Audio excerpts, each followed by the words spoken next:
Hi, I'm Jared Joplin, President of American Precision Arms, and this is my outdoor quest.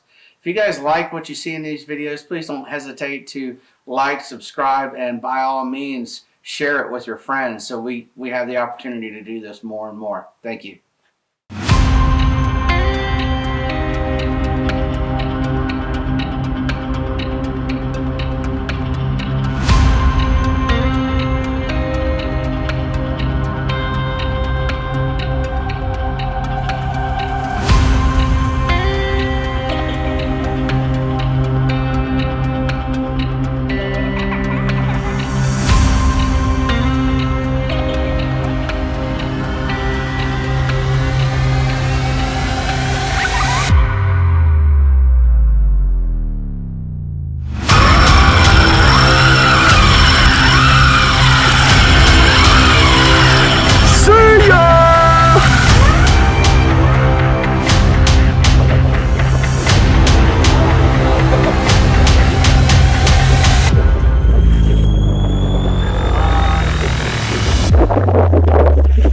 Tight. Got the crew from Georgia. American Precision Arms. Jared Joplin.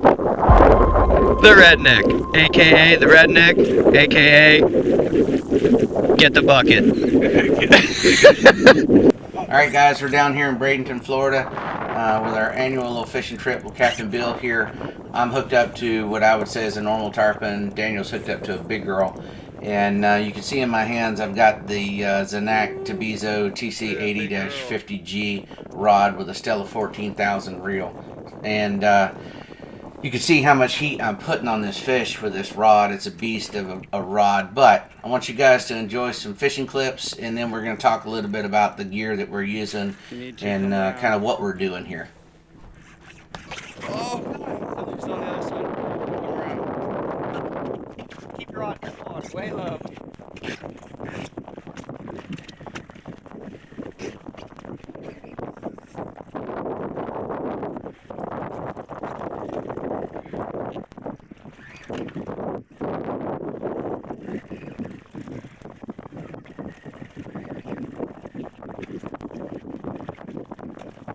All right, Bill.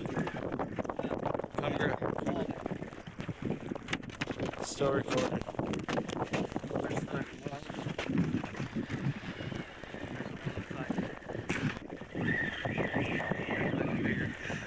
Either that or that drag's just too loose, one of the two.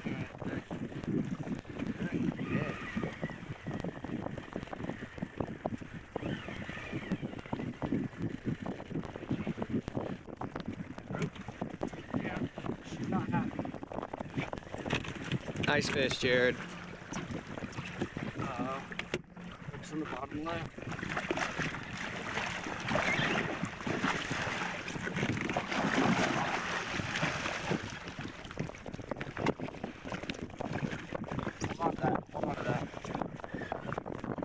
Right there. Are you seeing it, Tarpon? I've been looking. I haven't even seen them. Yeah. We're over that fish. On to the next. That was the one. Got a double hook up here. Cav's hooked up. Daniel's been fighting this fish all morning long. What do you say there, Daniel? Daniel's got not much to say. Not good. You're gonna have to keep it on. You're free up the back. Nice! Nice! You can kind of keep letting this drift back. Yeah. We're going to try to check.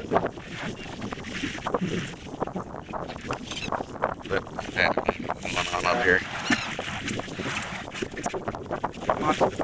We're just staying doubled today, okay, boys? That's the goal. Whoa!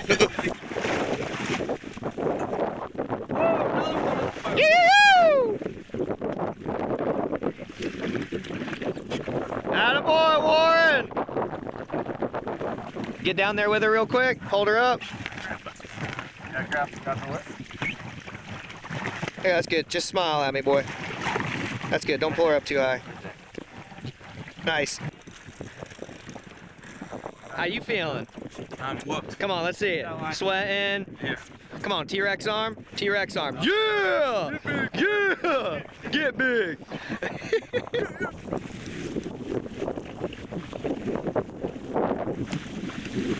That dude tried his best. Right there, reel down again. I see him down there. Coming up, jump, baby, jump, baby, jump, baby. Yee-hoo-hoo! I got one!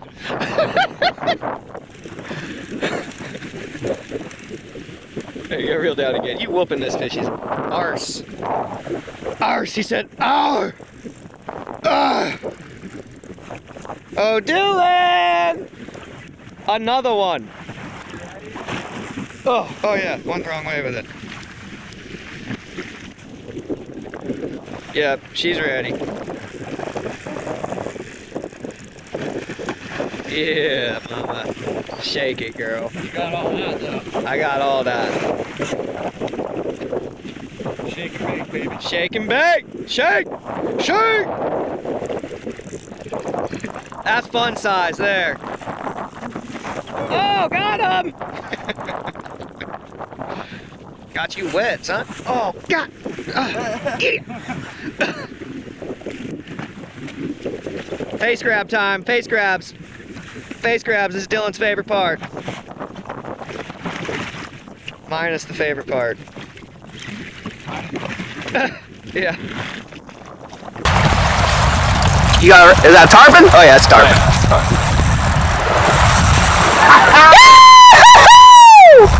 Get like me, boys! Daniel, where's he at? Where's he at?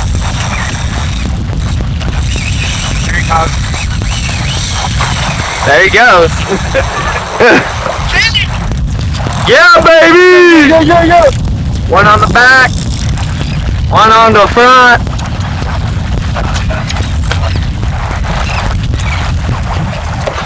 How did that happen? Are they just following the boat or something? No, the one on the left. Yeah, One on the left. Redneck, what did I say here?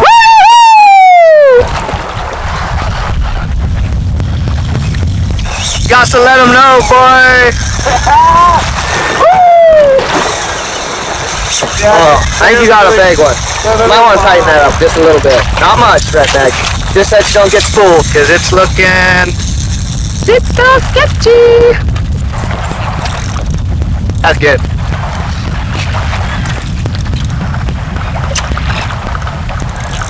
You're good. For another?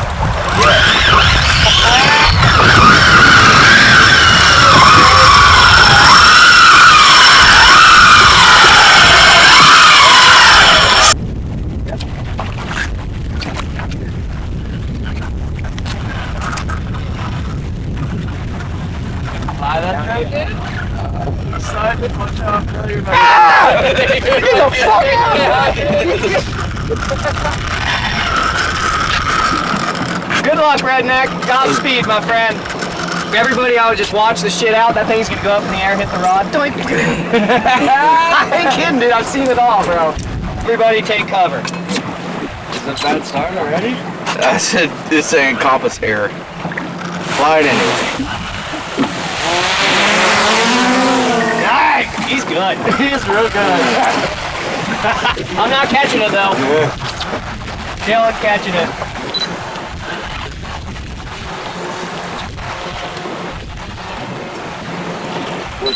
We're back. Bailing. Bailing.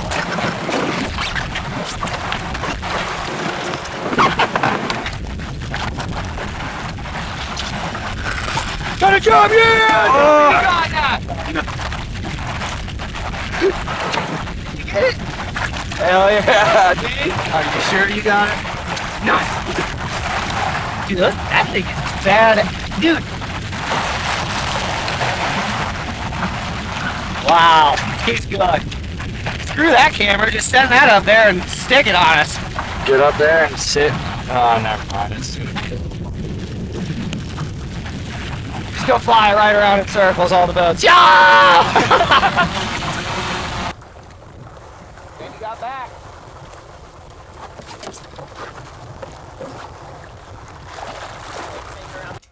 As you guys can see, things are starting to get really hot.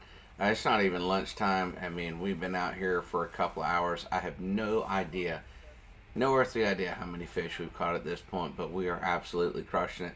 Daniel's sitting in the back of the boat. He's like, I don't know how to work this camera. I'm sitting up here messing around with a drone. Like, we're all tired of getting footage, and we're catching so many fish that the cameras are becoming problematic. So for day 2 and 3, no cameras, which thank God, because the weather got kind of crazy. But we still caught a lot of fish. We just didn't want to mess with the cameras. So everything you see here is literally just a couple hours of fishing. But everything's starting to heat up. The pass is starting to fill up with boats because the tarpon are starting to bunch up. You can see one jumping here just a second, and but all the boats are lining up, and otherwise you're gonna get everybody tangling their lines in each other. But basically, these are mainly charter captains that are lining up in there in the pass, and we're just taking some baits and drifting them back there through the tarpon, and if they're hungry, they eat it. Fairly simple, but it's definitely not something you want to go do on your own if you don't know what you're doing. You need to get down there and find one of these charter captains, because they are professionals. They're out there doing it for a living every day. If you think you can just go out there and do it on a whim, you're probably kind of on your own. But anyway, check out some of the gear that we're using here. I think you guys, if you're gonna do this, should at least watch the gear section. Never know, you might actually learn something. There's a couple of things that are going to be absolutely critical. We'll start from the bottom and kind of work up towards the top. So first thing, I've said this in a previous video, stupid little cell phone video, but this is a Mutu light circle hook 7/0. That is the best hook that we have found for what we are doing. The other thing, and there's lots of people that are using lighter leader. This is 40 pound because I left my 80 pound in the boat, but 80 pound leader. You can get away with doing stuff lighter, but and you're probably going to get lots of bites, but guess what? You're going to be fighting a fish for hours, and it just doesn't factor into what we're doing. So I'm not saying don't go use 30 or 40 pound tests. What I am saying is you catch that fish, you're going to be working on that fish all day long or half a day, whatever, long time. We're not there for that. We're there to crush. So big leader, good leader. This is the brand that we use, and these are the hooks that we use. So let's talk about the tackle. So I said in a previous video to this that I was using this. I was going to bring down this Zenak Tabizo. This is the TC80-50G. It is an extremely lightweight rod, but yet it is extremely powerful. And the Japanese are really good at putting together these combos, evidently, because this is a deadly combo. I mean, it's light as a feather, but strong as an ox. So that's a good combo, and it makes you can see in these videos. This rod I went there, and this is what's in my hand the majority of the time. There's other rods that are being used in the boat. I know they work, they're great, but they're not as light as this, and they're not as fun as this. And this thing has just as much power as they do. So if you see me fishing, 99% of the time, with one exception, and that was my fly rod, this is in my hand. And it's that rod, and I've got it. This one is paired up with a Shimano Stella 14,000. I was going to go with the 8, but then I realized after putting line on there that we just didn't have enough line on the 8,000. This combo with an 8,000 would be great offshore, doing different things. A little lighter line, but I'm using 65 pound braid on this setup, and I needed the 14,000 to get the line capacity to it. If you're using bigger line, you probably have to bump up your reel. And like say you were using 80 pound test, where you're going to need to bump up to an 18,000 or 20,000 to get the line capacity.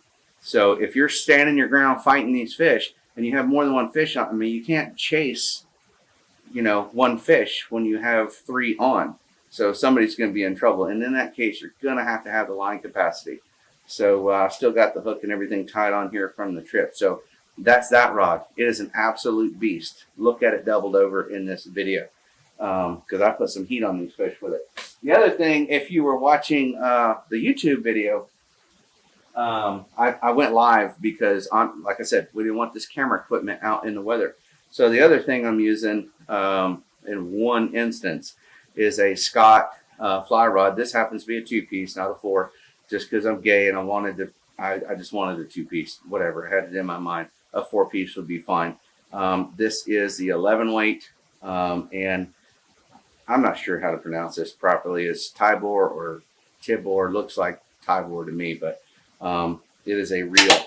Whoops! It is a reel to match, and I got all this stuff from Fish Hawk in Atlanta. So the owner there, Gary, and the crew there are super helpful. And because I had no idea what I'm doing, I'm like, guys, I want to go try this. I need you to tell me what I need. So they got me set up with this setup. They're big tarpon fishermen, and it worked perfectly. I mean, this is a awesome setup. And as far as the secret fly I was using, well, I don't know if I could tell you that, but it's something that Gary came up with, and I tried it. And you know, fly fishing for tarpon is not something that you can just go out and do on a whim. It's an extremely hard thing to do. When a fish are super active, you can get away with it. On day 3, we had a super strong tide ripping the past crabs out, and they're coming up and literally hitting these crabs on top water. And so Billy's like, now's the time you pull that fly rod out. So I show you the fly, but as you could, if you watch that video, you can see that I got bit off in the video, so the fly's gone. But you call those guys at Fish Hawk, they can get you set up with the right stuff. When we're tying this is a big deal that you need to know. If you're putting this kind of pressure on a fish, a standard knot, and you're not going to be able to see this because honestly, I can't zoom in on it enough. And this is all frayed out stuff because it's been used. But when we are tying this braid to the leader, we're tying a double uni, but we're actually doubling up the braid when we do that because you're putting so much pressure on these fish. If you're not breaking a leader, there are cases where you'll physically snap a hook in 2 pieces. And there are other instances where you're pulling so hard that you physically pull the knot apart. It can't withstand the strength to hold together. All right, guys, I think this is going to be an important bit of information I'm going to share with you on how I tie a knot. It's different variations of the same knot.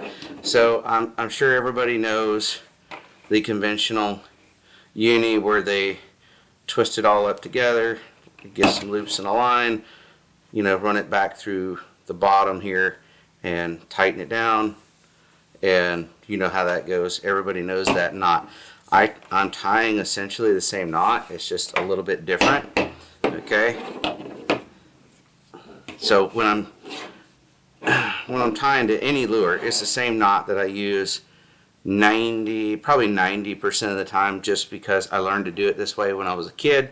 For trout fishing, I couldn't hardly feel my fingers, and so I could tie a knot this way with numb hands. So I'm going to take the line like this, get some slack, wrap it around my finger. I made a loop here. I'm going to open that loop, and I'm going to run it about around both lines there. 1, 2. Whoops. This rope is hard to use, but you can see it. So there's 3 loops, and then I would cinch it down. All right. Now, if I was going to tie that knot to a jig, instead of using 1 piece of line, I would double it up, and this is going to double the strength of the knot. So instead of one piece of line, I've doubled it up, tie it the same exact way. Again, I'm using 3 wraps here only because this rope is so thick. If I do it any other way, it's going to be a gigantic mess. Okay, I would cinch that down, trim that off, and it doesn't look so pretty here because it's rope, but that would be my knot. Now, again, the same knot we're going to use when we're tying line to leader. So I'm going to show you that now. Okay, so now we're going to pretend that this orange line is our leader material going to the lure, and we don't want to tie braid directly to the lure just for whatever reason, because fishermen are spooky and we like to do it our way, and this way it's going to get you more bites. So this black line again is going to be our braid. This is going to be our leader. I'm going to use the exact same knot on both ends of the string. Give myself plenty of slack. Make a loop. 1, 2, 3. Okay. I don't tighten that all the way. I turn the line around. Same thing on the other end. 1, 2, 3. Now, if you have smaller fishing line, wait till the very end here until you cinch these down. Get them close to each other, tighten up that knot, tighten up this knot, then pull them into each other. And that way the leader doesn't run over the braid and you have a big mess.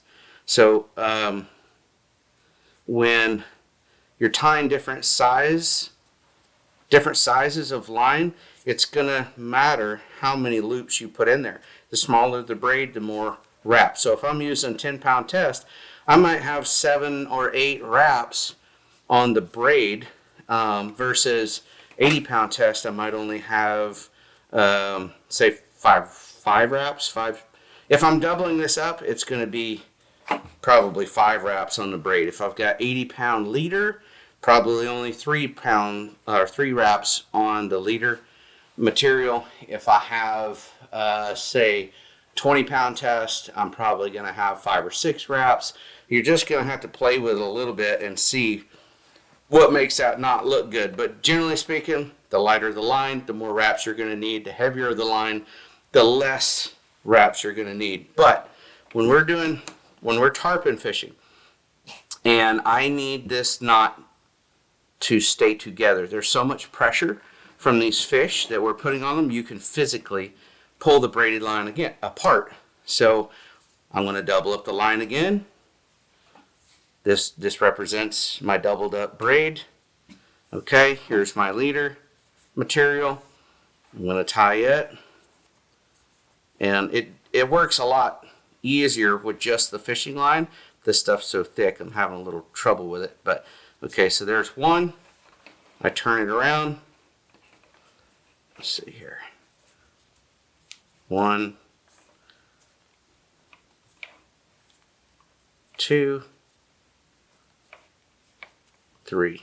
And I can do this so fast with fishing line it'll make your head spin, but I've done it thousands and thousands of times. So cinch those down close to each other. Then we're going to tighten everything down as super tight as we can. Let's see, I grab these 2 ends, pull them together. And on offshore stuff, tarpon, whatever, we're going to cut long tags. I might cut, say, 1/8 of an inch, not quite 1/4 of an inch, but 1/8 of an inch tag at least on there, just in case something does slip a little bit, it doesn't pull apart. And so big tags on everything. We'll cut, I'll show you. We will cut this off. Whoops. We would cut these off, or this loop off. And we would cut this off. And that knot will not come apart. Looks a little rough. I'll show you what it looks like here in just a second on some real mono and braid. Finished product should look something like that. Hope this video helps. We'll see you guys out there on the water.